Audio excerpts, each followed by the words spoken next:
한 주간 기독교계 이슈를 살펴보는 시간입니다. 기독교연합신문 이현주 기자 나와 있습니다. 안녕하십니까? 네. 자, 이번 총회 여러 이슈들이 이제 있습니다. 자, 그 중에서 이제 각 교단마다 신학교 혹은 신학 교육과 관련된 문제들이 다뤄질 것으로 보이는데요. 각 교단마다 신학교 관련해서 어떤 이슈가 있는지 좀 먼저 짚어주시죠. 네, 아무래도 총신대 문제를 먼저 언급하지 않을 수가 없는데요. 예. 총신대 사태가 갈수록 악화되면서 수업을 거부했던 학생들, 이 학생들을 다시 재수강을 해야 되는 이런 상황이 벌어졌고요. 또 총장을 비롯해서 이사 전원이 교육부로부터 해임 통보됐다는 소식은 아마 들으셨을 텐데 이후에 총신대는 사학분쟁조정위원회가 임시이사를 결정해서 빠르면 9월 중에 파송할 것으로 보입니다. 그런데 예상과는 달리 임시이사를 총회나 합동총회나 총신대 측에서 추천한 사람을 하나도 받지 않았고요. 그래서 교단 신학교로 정체성을 잘 지켜나갈 수 있을까 이런 걱정들도 좀 있는 상황입니다. 그랬군요. 네. 그러니까 교단 신학교인데 외부 이사들이 운영을 맡게 됐다는 거죠? 네네. 이런 상황이 사실 총회로서 유리하다, 불리하다 이렇게 지금 단정 지을 수는 없는 상황인데요.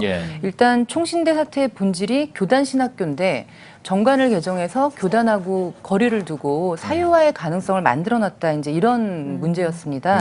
총신대라는 그 구조 자체가 학교이기 때문에 학교재단 이사회와 사립학교법의 보호 아래 있어서 교단에서는 이런 문제를 제기해도 번번이 이제 소송이나 이런 것이 질 수밖에 없는 불리한 상황이었는데요.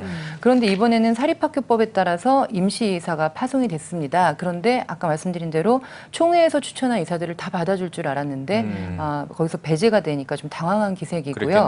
합동총회는 이번 그 103회 총회에서는 총신대 사태가 가장 뜨거운 감자가 될 것으로 보이고 또 임시이사 체제에서 학교 운영, 교단 정체성을 어떻게 지키는가 이것이 관건이 될 것으로 보입니다.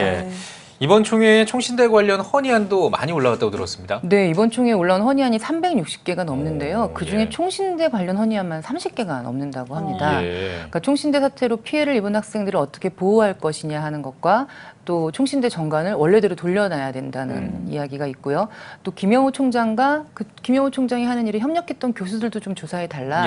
또 총신대 사태 때 용역이 들어왔는데 어떻게 신성한 학교에 용역이 들어올 수 있냐 이것도 조사해달라. 이제 이런 내용들이 있고요.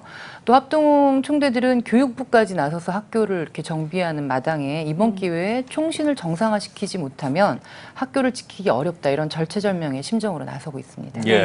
그런가 하면 예장 대신 구 백석 교단이 지방 신학교를 폐쇄하는 수순을 밟고 있다고요? 네, 대부분의 교단들이 정규 신학과정 이외에 그 총회나 노회가 운영하는 신학교들을 운영을 하고 있는데요.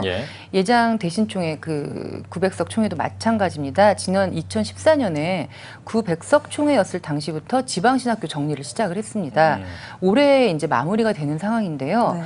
이 총회는 교단의 성장과 교육의 수준이 높아진 시대적 흐름에 발맞춰서 이제는 교단 산하 신학교들이 지방 신학교라는 이런 작은 구조가 아니라 대학원, 대학교 수준으로 좀 승격돼야 된다 이런 목적을 가지고 신학교 정비를 추진을 했습니다. 지난 2014년에 한 3년의 시간을 둬서 앞으로 이 신학교를 대학원 수준으로 설립을 할 수 있도록 유도를 하고요. 그렇지 않은 경우에는 자체 신학교 건물을 보유하든가 적절한 커리큘럼과 교수진을 갖추도록 그렇게 기준을 두고 평가를 진행을 해왔습니다. 그러면 이번에 정리되는 신학교는 몇 개나 될까요? 네, 신학교 아까 말씀드린 대로 노예 단위로 운영하는 곳들이 많은데요. 사실 그건 그 지역의 전도사 수급을 위해서 허용을 하고 있긴 했었습니다. 그런데 이번에 지난해 총회에서 1년 동안 11개 신학교에 대해서 다시 정비를 요청을 했었는데요. 그중에 부산, 대전, 호남, 경인 이렇게 4개의 신학교만 남고 나머지는 다 정리가 됩니다. 이거 정리가 된다는 표현은 이제 총회 인준을 취소한다는 건데요. 이렇게 될 경우에는 지방 신학교들이 총회 이름을 걸고 학생을 모집할 수가 없습니다. 그리고 목사 후보생인 MDB 과정도 모집이 어렵고요. 이 총회나 노회가 실시하는 전도사나 강도사 고시에도 자기네 학교 출신을 보낼 수가 없게 됩니다. 대신 총회는 개인 신학교 유지에 급급해서 총회 정규 신학교육 과정이나 또는 편목 과정을 부정하는 사람들에 대해서는 철저히 대응해 나가겠다 이런 입장입니다. 또 예장통합 산하 신학교들이 교육부 구조조정의 칼날을 피해가지 못했다 이런 소식도 들렸어요. 네, 교육부가 주기적으로 실시하고 있는 대학 기본 역량 진단 평가 결과인데요. 예장통합사나 정규신학교 가운데 부산 장신대학교가 제한을 당했습니다. 예. 장신대를 비롯해서 6개 교단신학교들은 진단 제외 대상이라서 아예 평가를 받지 않았는데요. 부산 장신대만 이 평가 결과 재정 지원 제한대학으로 구분이 돼서 네. 2021년까지 정원의 35%를 감축해야 되는 그런 위기 상황에 처하게 됐습니다. 예.